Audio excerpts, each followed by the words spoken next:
The Galactic Custodial Archives contain exactly 47,612,309 rules about interacting with pre-contact civilizations. Rule number 1 about humanity states, in 14 different languages and 3 forms of interpretive dance: never, take, prisoners, during, harvest.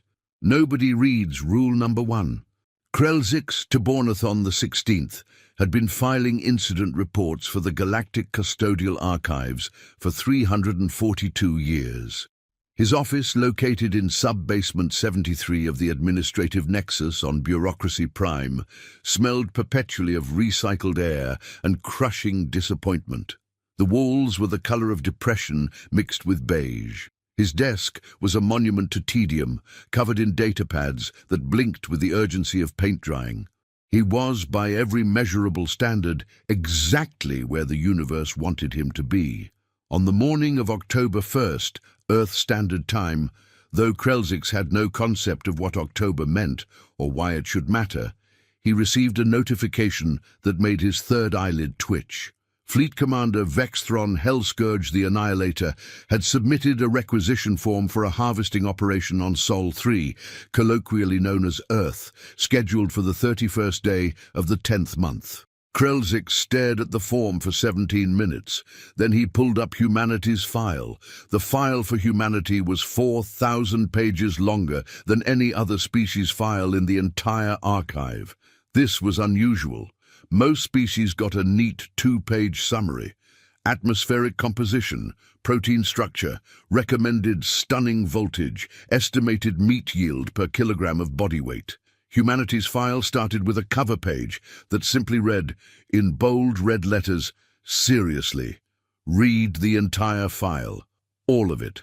Yes, even the appendices, especially the appendices."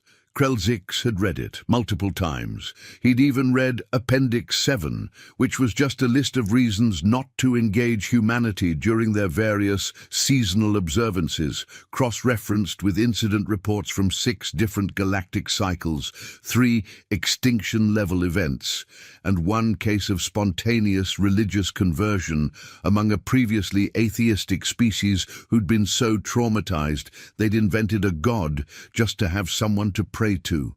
Rule number 1 sat on page 1, written in a font size usually reserved for evacuation procedures during reactor meltdowns. Fleet Commander Vexthron Hellscourge the Annihilator, Krelzix knew from personal experience, had never read anything that didn't directly involve his own kill count.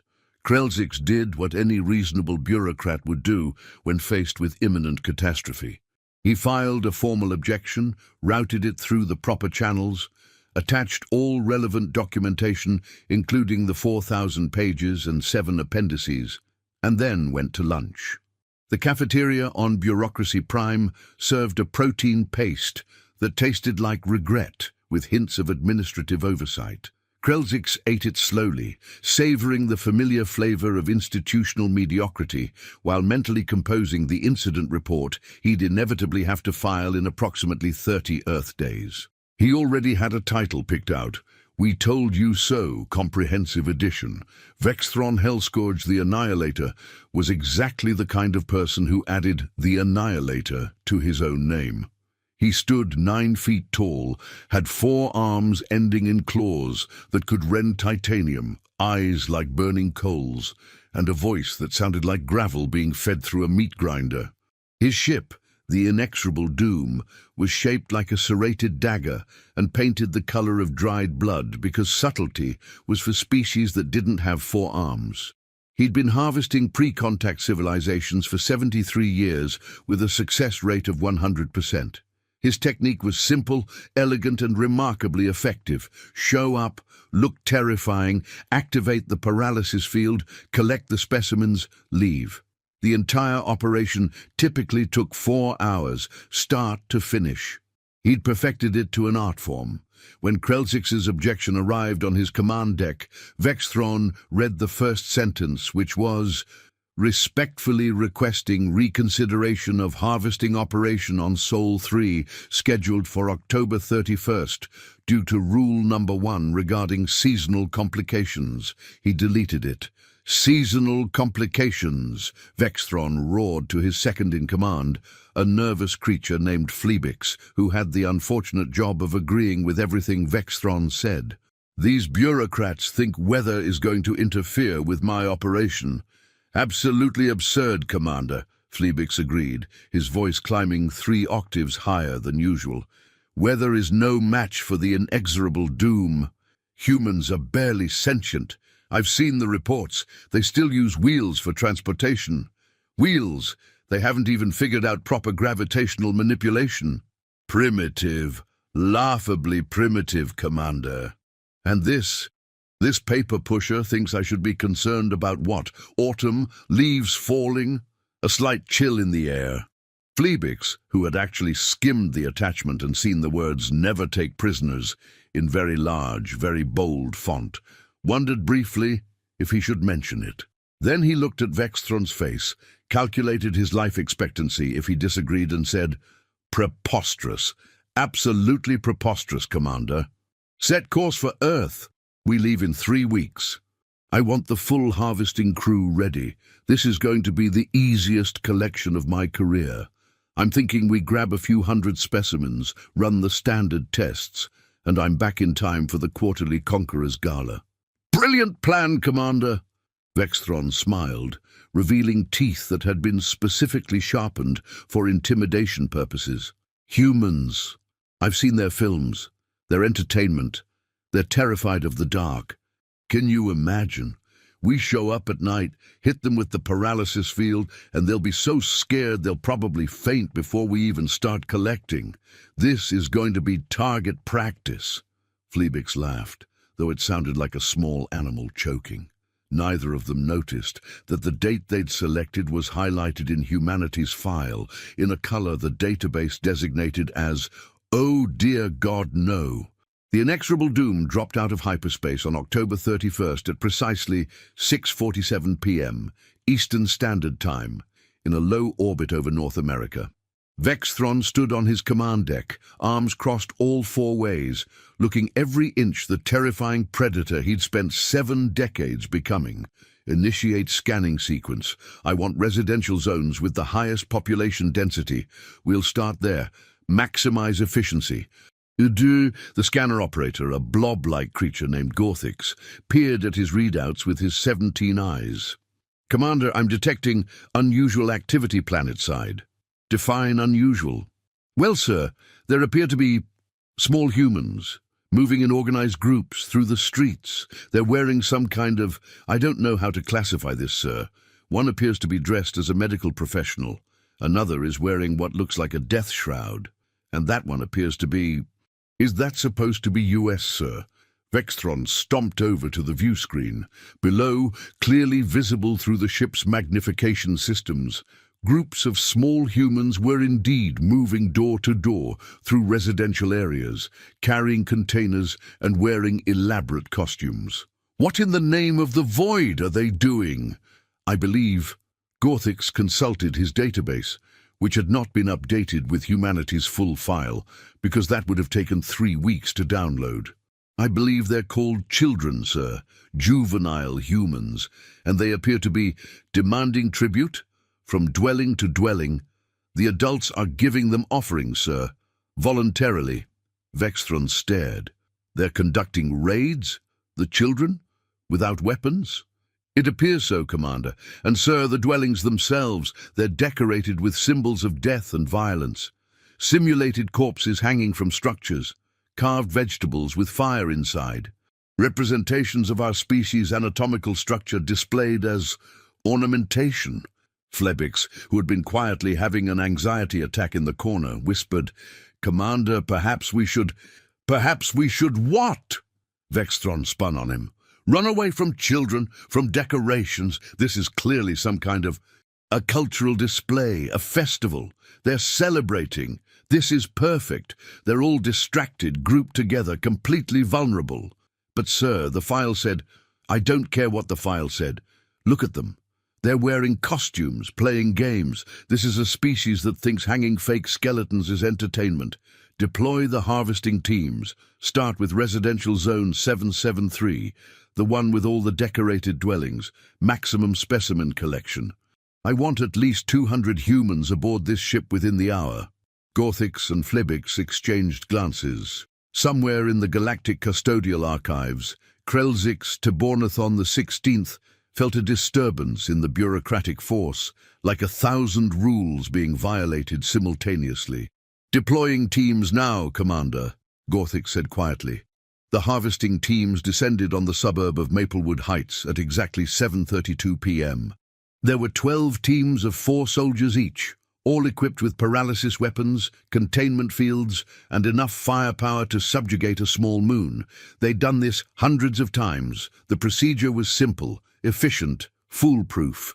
Team leader Zarnak materialized in the middle of Oakwood Drive, activated his intimidation stance, which involved spreading all 6 of his appendages and emitting a low-frequency roar designed to trigger primal fear responses in mammalian species. A small human dressed as a vampire looked at him and said, "Cool costume, mister." Zarnak paused. What? Is that like animatronics? Can I touch it?" The small human reached out. "Stay back, primitive!" Zarnak raised his weapon. "You are being harvested by the inexorable doom. Resistance is—" "Tommy!" An adult human female appeared on the porch of the nearest dwelling. "Don't touch the Halloween decorations without asking." She looked at Zarnak. "Sorry about that. Kids, you know. Love the setup, by the way. Very realistic. Did you 3D print that suit?" Zarnak stared at her. She was holding a bowl of small wrapped items. Candy, his scanner indicated. Processed sugar and chocolate. She was smiling at him, completely unafraid. The child was still trying to touch his carapace. "I am not a decoration. I am Zarnak the Destroyer. Tremble before—" "Here, sweetie." The woman dropped several pieces of candy into the child's container. "You folks doing a whole haunted house thing.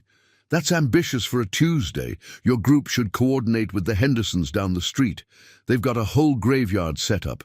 Very impressive."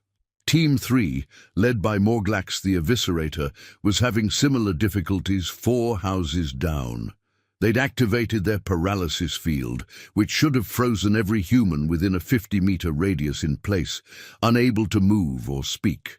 Instead, they found themselves surrounded by teenagers who seemed completely unaffected. "Dude, check out these props." One teenage human was examining the paralysis generator like it was a curiosity instead of a weapon capable of shutting down neural function. "This is sick. Where'd you get it? Amazon?" "Stop touching that!" Morglax roared. "That is military-grade equipment designed to—" "Oh my God, it has sound effects too!" "Jake, get a video of this." Another teenage human was pointing a small device at them. The scanner identified it as a primitive recording apparatus. They were being documented, like zoo animals. No, worse, like entertainment. "This is going on TikTok, 100%, the teenager said. "You guys are going to go viral." Morglax had no idea what viral meant, but it sounded biological and threatening. He activated his emergency beacon. "Command, this is Team 3. We have a situation. The humans they're not afraid. They keep trying to touch us, and they're documenting our presence on their primitive information network." Vexthron's voice crackled through the communicator. "Then activate the terror protocols. Make them understand fear." Team 7, meanwhile, had made the catastrophic mistake of materializing in front of the dwelling belonging to Priscilla Donovan, age 67, retired librarian, grandmother of 4, and a woman who had exactly 0 remaining instances of being impressed by anything left in her personal inventory. Priscilla had been handing out candy for 43 consecutive years. She'd seen every costume, every prop, every attempt at scaring or impressing. She'd lived through 3 teenagers trying to egg her house, the great toilet paper shortage of 2020, and that one year when the Henderson boy thought it would be funny to hide in her rose bushes and jump out at trick-or-treaters until she'd caught him with the garden hose. when a 9-foot-tall alien with 4 arms and bioluminescent threat display organs materialized on her front lawn. Priscilla looked up from her bowl of fun-sized Snickers, adjusted her glasses and said, "You're blocking my pathway." The alien, whose name was Krelnoth and who had personally harvested 42 civilizations, stared at her. "Human female. You will submit to harvesting procedures or face—" "I'll face what exactly?" Priscilla set down her candy bowl. "You're standing on my petunias. Do you have any idea how much work I put into those petunias? It's October. They should be dormant. But no, I've been keeping them alive through sheer force of will and expensive fertilizer, and you just stomp them. Your petunias are irrelevant. You're being collected for scientific—" "And another thing. It's 7:45 p.m. I've been sitting out here since 5:30. My back hurts. My feet hurt. I've had 16 kids ask me if I have Reese's Cups, which I don't because they're expensive and I'm on a fixed income.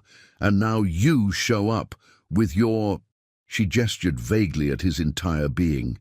"Your light-up appendages and your threatening posture and your complete disregard for residential landscaping, and you expect me to be what? Scared? Impressed?" Krelnoth had never encountered this particular form of resistance. Violence, yes. Pleading, certainly. Religious fervor occasionally. But aggressive irritation, delivered by a human female who barely reached his second elbow joint. This was not in the manual. "I am Krelnoth the Subjugator. I have conquered worlds. Entire species have fallen before my might." "That's wonderful. Good for you. Now get off my petunias before I get my husband's leaf blower." "Your leaf blower? It's gas-powered. Makes a terrible noise. You won't like it." From inside the inexorable doom, Vexthron was receiving status reports from all 12 teams, and every single one of them was some variation of the same theme. This was not going according to plan. "Command, the humans are offering us candy," reported Team 4. "They keep saying we should take some for the road." "What does that mean?" "What road? We arrived via spacecraft." "Command, I've activated full threat display and the humans are applauding." Team 8 chimed in. "One of them asked if we do birthday parties." "Command, I'm being followed by a pack of juvenile humans who want to know where they can buy costumes like ours. They're offering us currency, paper currency. Should I accept it? What's the protocol?" Vexthron's face had turned a color that didn't have a name in any known language.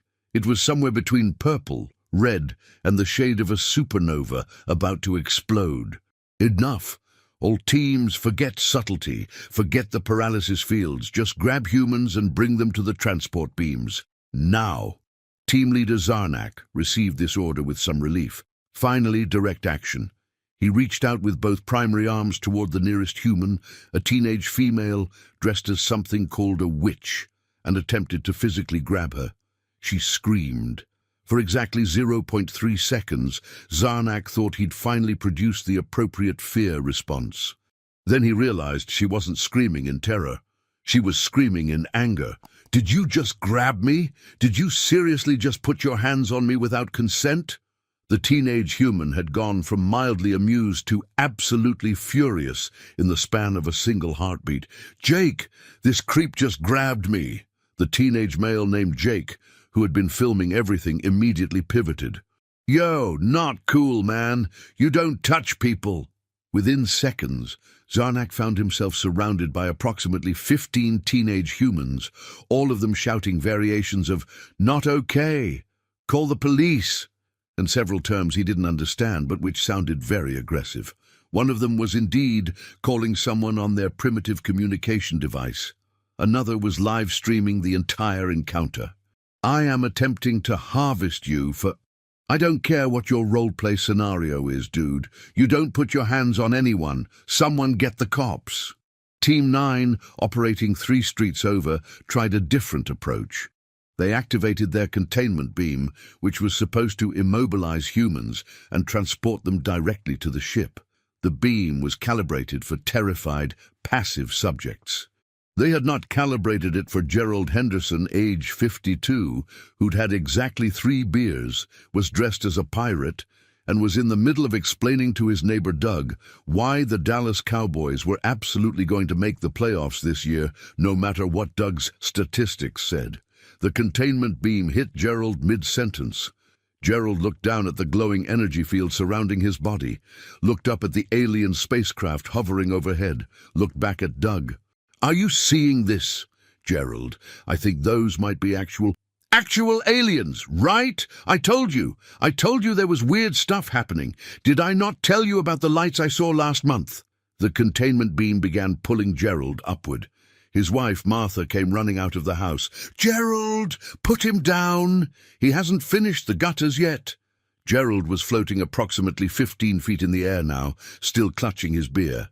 "Martha, take a picture, take a picture. Doug doesn't believe me." "I believe you now, Gerald." Doug was indeed taking pictures. So were approximately 47 other neighbors who'd emerged from their homes to see what the commotion was about. Team 9's commander frantically consulted his handbook. Nowhere in the handbook did it explain what to do when the specimen being harvested was enthusiastic about the process, and his spouse was more concerned about home maintenance than his abduction. Priscilla Donovan, meanwhile, had gone inside her house, retrieved her late husband's gas-powered leaf blower, and returned to find Krelnoth, the subjugator, still standing on her petunias, apparently frozen in some kind of existential crisis. She pulled the starter cord. The leaf blower roared to life with a sound like a mechanical demon having a very bad day. Krelnoth, whose species had evolved on a planet with very little atmospheric disturbance, had extremely sensitive auditory organs. The sound of the leaf blower at close range was to him roughly equivalent to standing inside an active volcano while someone played death metal at maximum volume directly into his brain. He ran. A 9-foot-tall alien warrior who'd conquered 42 civilizations ran screaming from a 67-year-old woman with a leaf blower.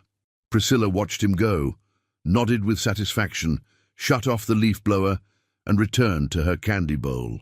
"Amateurs," she muttered. By 8:15 p.m., the situation had deteriorated from not going according to plan to comprehensive disaster, to what Vexthron would later describe in his official report as "what the hell happened." A Team 2 had been chased 6 blocks by a man dressed as a werewolf who kept shouting that they were ruining the neighborhood aesthetic. Team 5 had accidentally materialized in the middle of a haunted house attraction and spent 20 minutes trying to escape while being chased by volunteers who thought the aliens were really committing to the bit. Team 11 had been adopted by a group of elderly humans who kept trying to feed them something called pumpkin spice cookies and wouldn't take no for an answer. And Gerald Henderson was still floating in the containment beam, now approximately 200 feet in the air, giving Doug a play-by-play analysis of the experience via his cell phone, while Martha shouted updates about which household chores he still needed to complete. Vexthron stared at the tactical display, which looked like a diagram of chaos itself. How are we failing to collect specimens from a species that doesn't even have shields? Fleabix, who'd been having a continuous panic attack for the last 45 minutes, whispered, "Sir, the file, the warnings." "File? Perhaps we should—" "I don't need to read the file, I need results. All teams, converge on residential zone 773, coordinated assault. We grab everyone we can and get off this insane planet." All 12 teams received the order and began converging on Oakwood Drive, which was, unfortunately, where Priscilla Donovan lived. Priscilla had just handed out candy to a very polite group of children dressed as dinosaurs when she noticed approximately 50 aliens materializing in various positions along her street. They looked organized, coordinated, significantly more serious than the individual teams she'd been dealing with all evening. She set down her candy bowl, went inside, and emerged 30 seconds later carrying something that made every alien scanner on the inexorable Doom simultaneously flash warning signals. It was a decorative ceramic bowl filled with full-size candy bars. "All right," Priscilla's voice carried with the authority of someone who'd spent 40 years shushing people in a library. "I don't know what kind of stunt you people think you're pulling, but this is a residential neighborhood. There are children here. It's Halloween, and you are ruining it." Zarnak, who'd rejoined his team, raised his weapon. "Human female, we have orders to—" "I don't care about your orders. You know what I care about. I care that those kids dressed as dinosaurs might not get to finish their trick-or-treating because you people decided to stage some kind of flash mob invasion. I care that Mrs. Chen, 2 houses down, spent all week making her yard look like a haunted cemetery and you stepped on her tombstones. I care that it's 8:20 p.m. and I want to go inside and watch my programs, but I can't because you're all standing in my street. We are not a flash mob, whatever that is. We are a harvesting operation sent to—" Priscilla opened the ceramic bowl. "Are you, though? Because from where I'm standing, you're a bunch of people in very expensive costumes, making a lot of noise and getting nothing accomplished. You've been here for almost an hour. You know how many houses these kids hit in an hour? At least 20. You know how many of my neighbors you've actually managed to kidnap? 0. That's not harvesting. That's loitering." The word loitering hit the assembled aliens with unexpected force. They were conquerors, warriors. They didn't loiter. "Now," Priscilla continued, her voice dropping to a tone that had once made the entire kindergarten class sit in absolute silence, "I'm going to give each of you 1 piece of full-size candy. Good candy, mind you. None of that cheap stuff. And then you're going to leave quietly, without breaking anything else, and we're all going to pretend this never happened. Understood?" 50 trained warriors, equipped with weapons that could level buildings, stood in complete silence. "I'll take that as a yes." Priscilla began walking down the street, handing a full-size Snickers to each alien she passed. "Here you go. You, yes you, take one. Don't be shy. There's plenty." And somehow, every single alien took the candy. Zarnak stared at the chocolate bar in his hand. It was approximately 3 inches long, wrapped in brown plastic with red lettering. According to his scanner, it contained sugar, cocoa, peanuts, and approximately 250 calories. It was objectively worthless, militarily meaningless, strategically irrelevant. He had never wanted to run away from anything more in his entire life. "Thank you, ma'am," he heard himself say. "You're welcome. Now go home." Aboard the inexorable Doom, Vexthron watched this entire exchange through the view screen with an expression that suggested his brain was trying very hard to process something it fundamentally could not comprehend. Did my teams just get dismissed by a human grandmother with candy? Gorthix, who'd been quietly hoping for this outcome for the last 90 minutes, nodded. "Yes, Commander." "And they're leaving?" "It appears so, Commander." "Why?" "I believe, sir, that they're experiencing what humans call social conditioning." She reminded them of their maternal figures. It triggered subconscious compliance patterns. Vexthron's 4 hands clenched into fists. "Bring them back now." "Sir, perhaps we should consider—" "I said now, and deploy me to the surface. I'll show these primitives what a real threat looks like." This was, even by the standards of what had already been a catastrophically bad decision-making day, the worst decision Vexthron had ever made. He materialized on Oakwood Drive at exactly 8:34 p.m., 9 feet of pure rage and wounded pride, his threat display at maximum, his voice amplified to shake the ground. "Humans! I am Vexthron Hellscourge the Annihilator. Your world is being harvested. You will submit to—" Every porch light on the street went out simultaneously. Vexthron paused. This was unexpected. Darkness was supposed to be his advantage. Predators used darkness. Had the humans finally realized the danger and shut down the decorations activated, all of them, at once. Motion-activated zombies lurched to life. Animatronic witches cackled. Holographic ghosts appeared. Sound systems blasted horror movie soundtracks. Fog machines pumped out thick clouds of artificial mist. Strobe lights flashed. Mechanical spiders descended from trees. And somewhere, someone had installed a sound system that played what Vexthron's scanner identified as monster mash at a volume that violated several local noise ordinances. But the worst part, the part that would haunt Vexthron's nightmares for the rest of his extremely long life, was the synchronized decorative skeletons. There were 47 of them along Oakwood Drive, plastic skeletons, arranged in various humorous poses, skeletons on motorcycles, skeletons having tea parties, skeletons playing instruments, and when the music started, they all began moving in their mechanical, jerky way, creating the impression of a skeleton army rising to defend the neighborhood. Vexthron's species had evolved as ambush predators.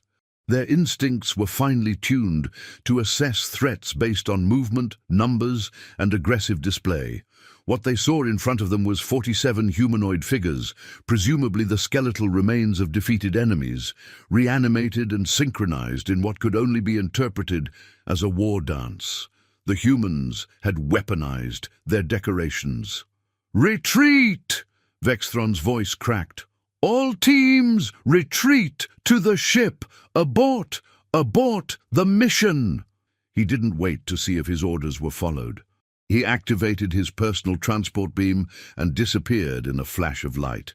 On Priscilla Donovan's porch, she watched the last alien vanish, nodded with satisfaction, and went inside to watch Wheel of Fortune.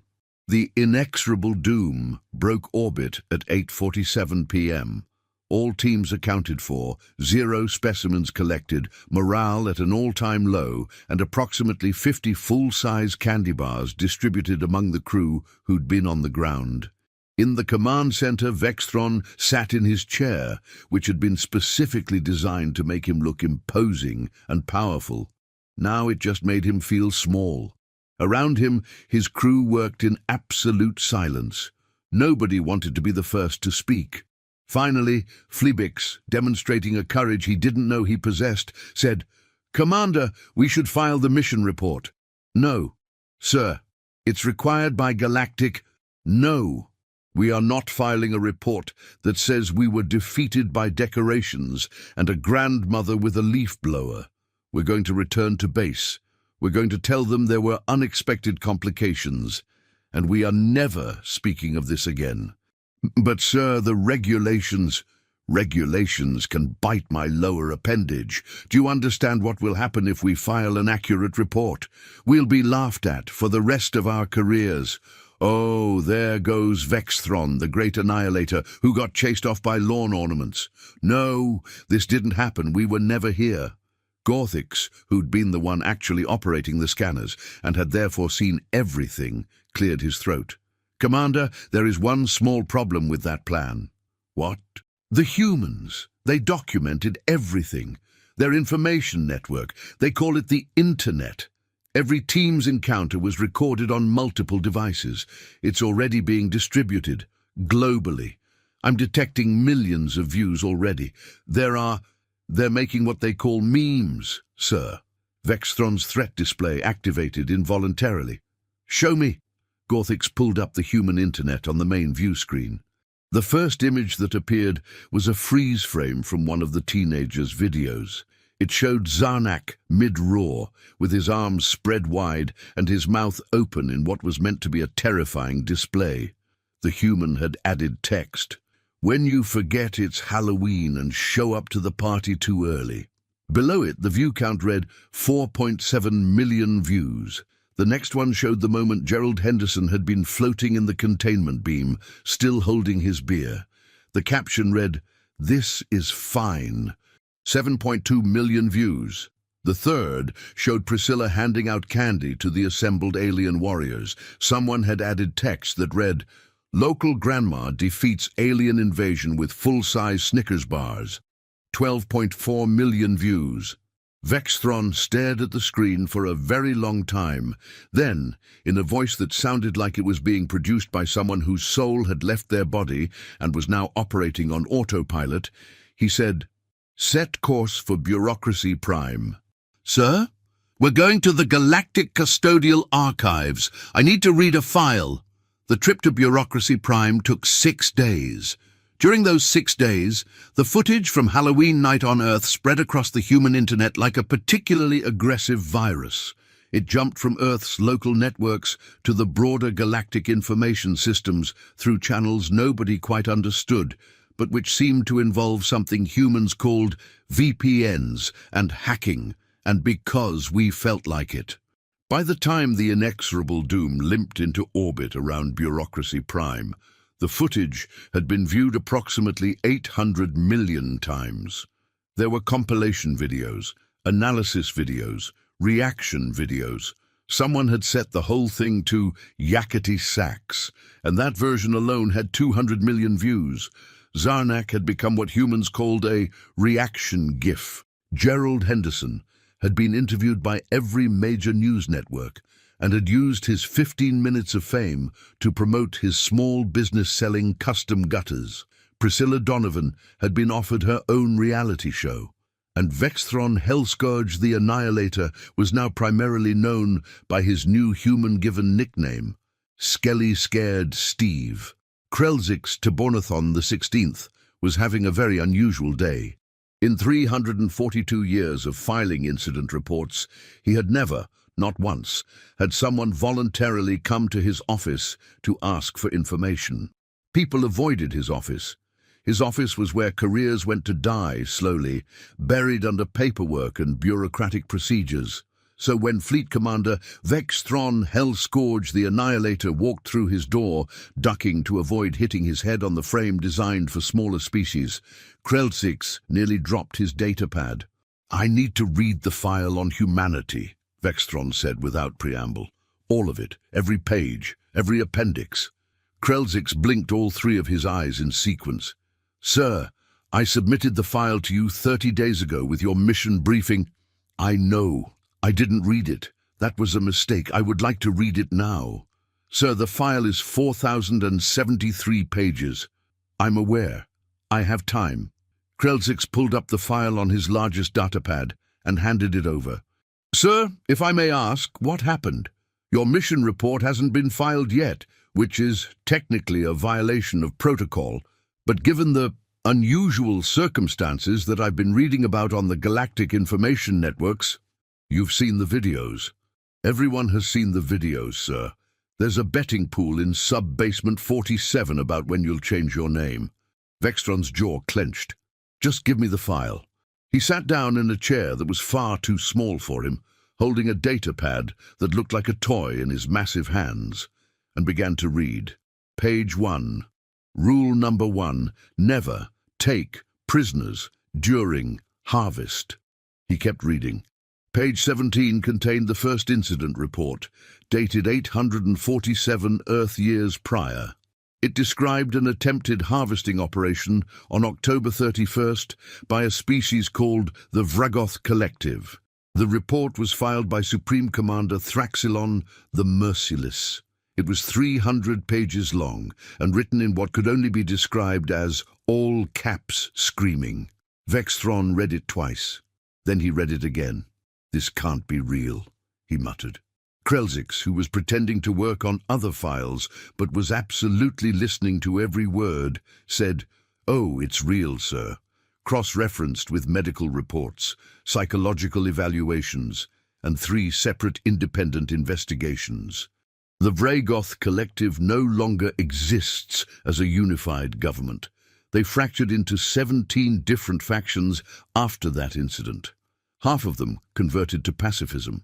Because of Halloween? Well, technically because they attempted to harvest humans during Halloween. There's a distinction, sir. It's subtle but important." Vexthron kept reading. Page 147 detailed the cultural significance of October 31st to human civilization. It explained the concept of Halloween in extensive detail, with footnotes, cross-references, and what appeared to be a peer-reviewed academic paper about the psychological implications of voluntary fear-seeking behavior. Humans, the file explained, were the only known species in the galaxy that actively enjoyed being scared. They sought it out. They paid money for it. They created elaborate scenarios specifically designed to trigger their own fear responses, and they considered this entertainment. More disturbingly, they taught their children to do this from an extremely young age. The file contained a quote from a human child psychologist. Halloween allows children to confront their fears in a controlled environment, developing emotional resilience and social bonding through shared experiences of managed terror. Managed terror. Humans gave their children managed terror as a developmental tool. What kind of species does this? Vexthron looked up at Krelzix. The kind that evolved on a death world, sir. Earth is classified as Class 12 hazardous environment. It has weather patterns that can level cities, seismic activity that can swallow entire regions, biological diversity that includes thousands of species specifically evolved to kill other species in increasingly creative ways. Humans didn't develop technology because they were peaceful, sir.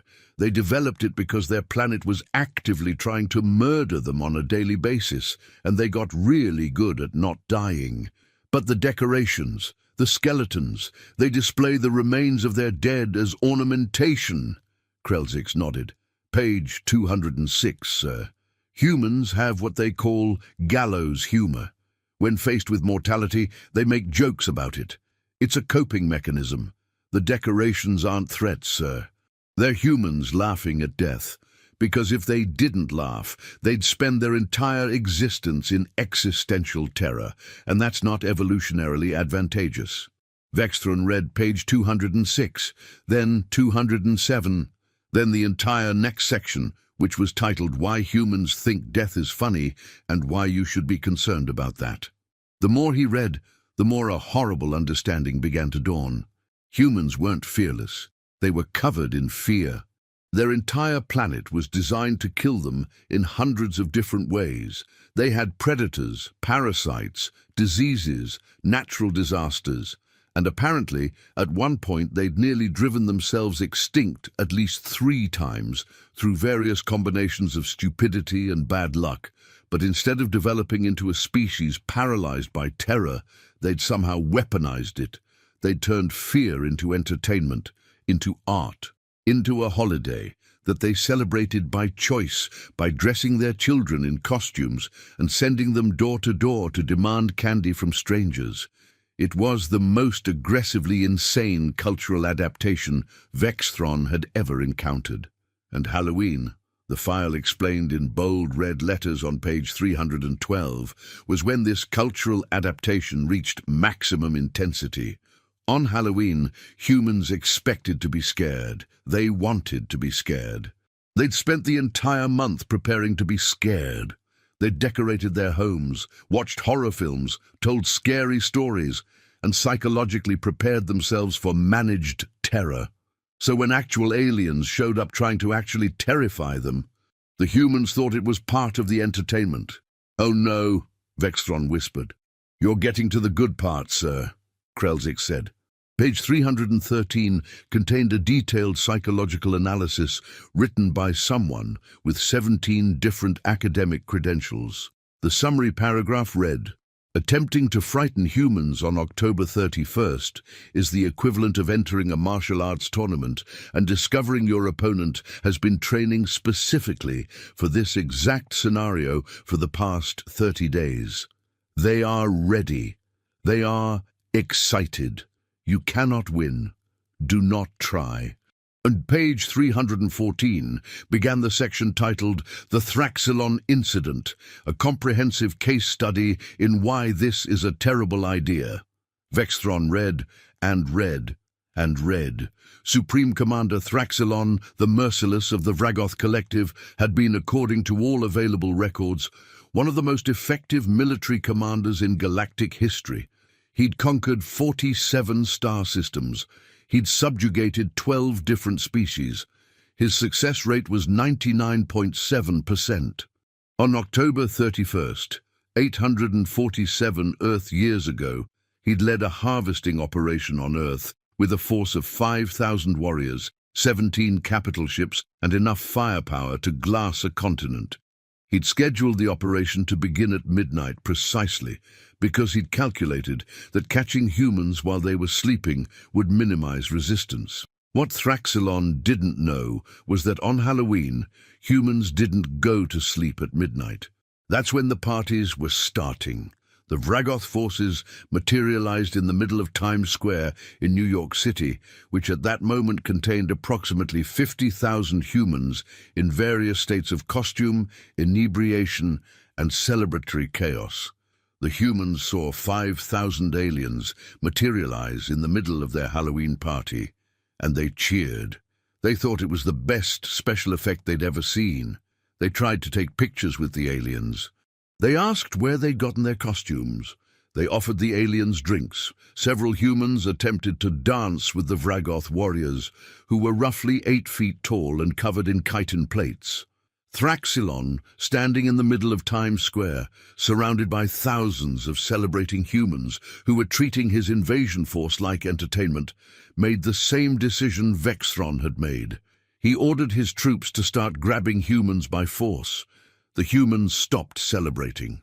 What happened next was documented in approximately 4,700 individual witness accounts, 16 different video recordings. This was before humans had really perfected their recording technology. And one incident report that the file noted was written by a Vragoth psychiatrist 3 years after the event, as that's how long it took for Thraxilon to be capable of coherent speech again.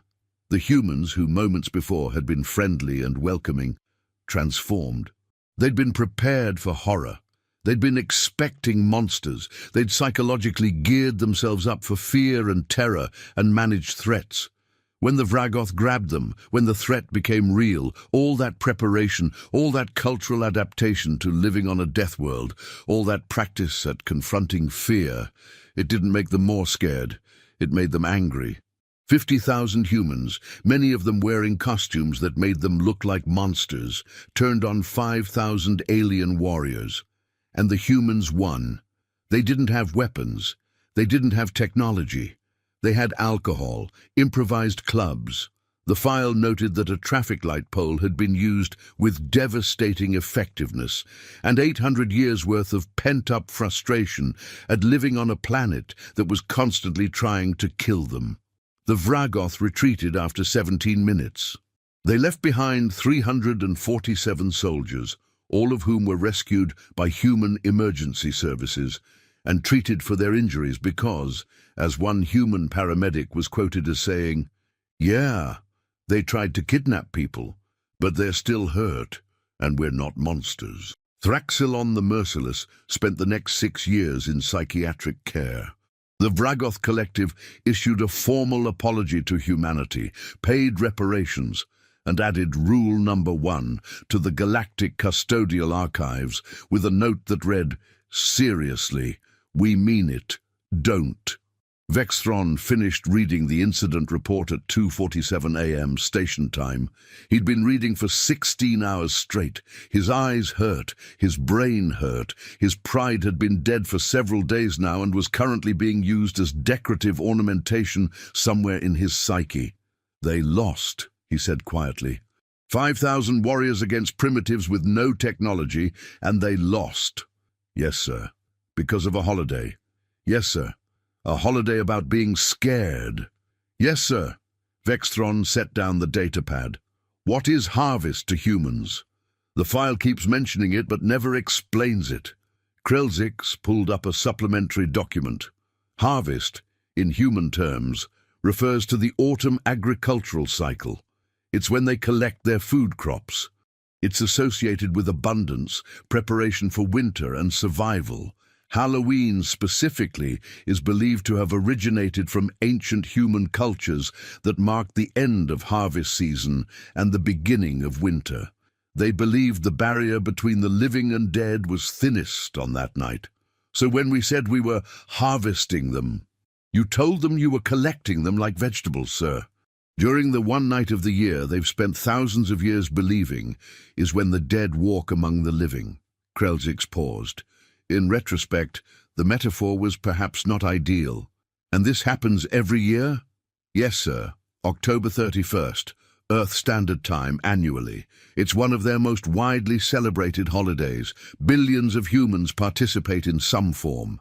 Vexthron stood up slowly, his joints creaking. He'd aged a decade in the last 6 days. I need to file my mission report. Sir, if you'd like help with the... No, I'll file it myself. Accurately. Completely. He looked at Krelzix. The file says there were other incidents, after Thraxilon. Did anyone else try? Krelzix pulled up a list.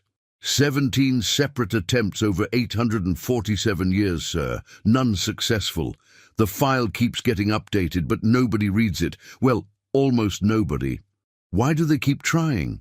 Because humans look harmless, sir. They're small. They're soft.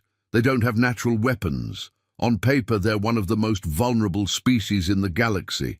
And then someone looks at Earth, sees a primitive civilization without shields or advanced weapons, and thinks, easy target. Krelzix's voice took on a tone that suggested he'd had this conversation before. What they don't realize is that humans aren't harmless because they're nice, sir. They're harmless because they've made a choice to be nice. And when you threaten them, especially on Halloween, they make that choice very quickly. Vexthron nodded slowly. Update the file. Sir? Add my incident to the file. All of it. The decorations, the leaf blower, the grandmother with the candy, everything. Maybe the 18th time will be what finally makes people read it. I'll add it immediately, sir. Krelzix hesitated. For what it's worth, sir, you survived. That's more than some of the other commanders can say. Thraxilon survived. Thraxilon spent 6 years in psychiatric care and changed his name to Theodore. He now runs a small cafe on Relaxation Station 7 where he serves herbal tea and refuses to discuss his military career.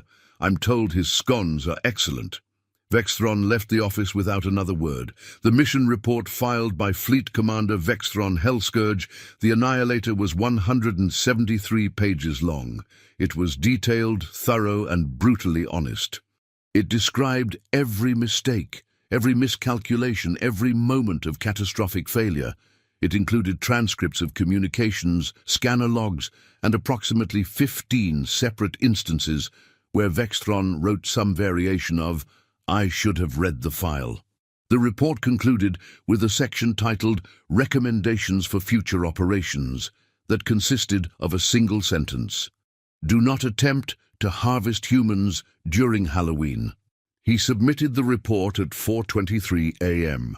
and then returned to his ship, where his crew was waiting. They'd spent the last 6 days dealing with their own trauma. Zarnak had started a support group for soldiers who'd been adopted by human civilians during combat operations. Morglax had taken up meditation. Krelnoth had gotten really into gardening, specifically petunias, as a way to work through his feelings about the Priscilla Donovan encounter. Flebix approached Vexthron on the command deck. Commander, the crew wanted to know what happens now. Vexthron looked at his second-in-command for a long moment. Now we learn. We adapt. We accept that we made mistakes and we do better. He paused. And we never go to Earth on October 31st ever again.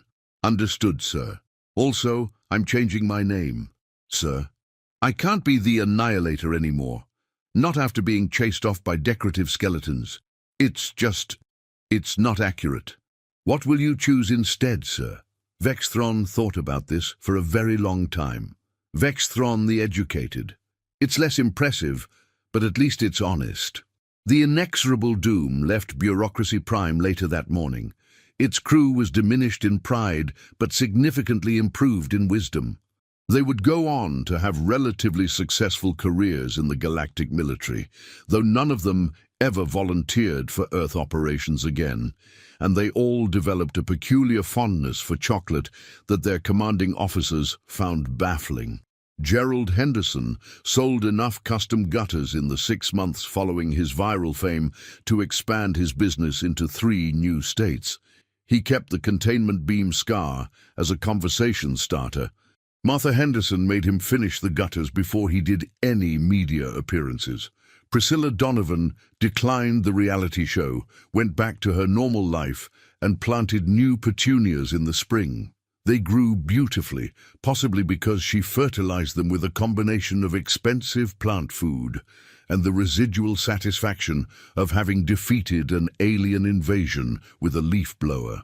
The teenagers who documented the entire incident tried to monetize it, but discovered that somehow every video they'd uploaded had been claimed by something called galactic copyright enforcement, and they couldn't make any money from it. The aliens, it seemed, had lawyers, and in Sub-Basement 73 of the Administrative Nexus on Bureaucracy Prime, Krelzik's Tabornathon the 16th updated humanity's file for the 18th time. He added Vexthron's incident report in full. He cross-referenced it with the previous 17 attempts. He highlighted rule number 1 in an even brighter shade of red. He added a new section titled, "Seriously though, we really mean it this time." And then, because he was thorough, he created a new supplemental document titled, "A Complete List of Human Holidays That You Should Avoid for Military Operations." The list was distressingly long. Halloween was at the top, marked with 17 different warning symbols. But Christmas was marked with 42 warning symbols, a skull and crossbones, and a note that simply read, "Don't even think about it." Krelzix filed the updated document, sent it to every military commander in the galactic database, and went to lunch. The protein paste tasted like regret, same as always. But today, he thought, there was perhaps a hint of satisfaction mixed in. Somewhere on Earth, 847 light-years away, a new October 31st was beginning. Humans were buying candy, hanging decorations, planning costumes, preparing for their annual celebration of managed terror, community bonding, and aggressive consumption of processed sugar. They had no idea that somewhere in the galaxy, their Halloween traditions had become the stuff of military legend, that combat instructors used footage of Priscilla Donovan with a leaf blower as a training example of underestimating civilian populations. That the Thraxilon incident was required reading in 3 different military academies as a cautionary tale about the importance of cultural research. They just knew that Halloween was coming, and it was going to be fun. The Galactic Custodial Archives would, of course, continue to receive requests for harvesting operations on Earth. It was inevitable. Some commander somewhere would look at humanity's file, skim the first page, think how bad could it really be, and ignore rule number 1. Krelzix already had his incident report template ready. He'd titled it, "We Told You So, Comprehensive Edition, Mark 19. Udim, in the vast complexity of galactic bureaucracy, in the infinite expanse of space, in the countless civilizations that rose and fell and rose again, one truth remained constant. Humans celebrated Halloween every year with enthusiasm and creativity and an alarming amount of fake blood. And the aliens, despite having access to FTL travel, energy weapons, and computing power that could simulate entire universes, could not read a simple warning label. The file remained in the database, updated and comprehensive, containing 4,216 pages of detailed explanation about why October 31st was a terrible time to visit Earth if you had hostile intentions. Rule number 1 remained at the top of page 1, written in letters that couldn't get any bigger without requiring a larger data pad. Never take prisoners during harvest. And somewhere in the cosmic accounting of the universe, humanity's Halloween traditions had achieved what no military force ever could. They'd created a peaceful deterrent through the simple act of being themselves. Loud, creative, enthusiastic, and absolutely, completely, magnificently insane. Vexthron the Educated, formerly the Annihilator, now a wiser and significantly more humble military commander, would spend the rest of his career telling younger officers one simple piece of advice that he wished someone had forced him to follow. Read the entire file. Yes, all of it. Yes, even the appendices, especially the appendices. Because the universe is full of species that look harmless but aren't, and humans are at the top of that list. They survived on a death world by being tougher than everything trying to kill them, and they express that survival instinct through holidays, culture, and decorative skeletons. If you can't understand that, you have no business going anywhere near their planet. And then he'd pause. Remember a 67-year-old woman with a leaf blower and a bowl of full-size Snickers bars, and add one final note. And whatever you do, never underestimate the grandmothers.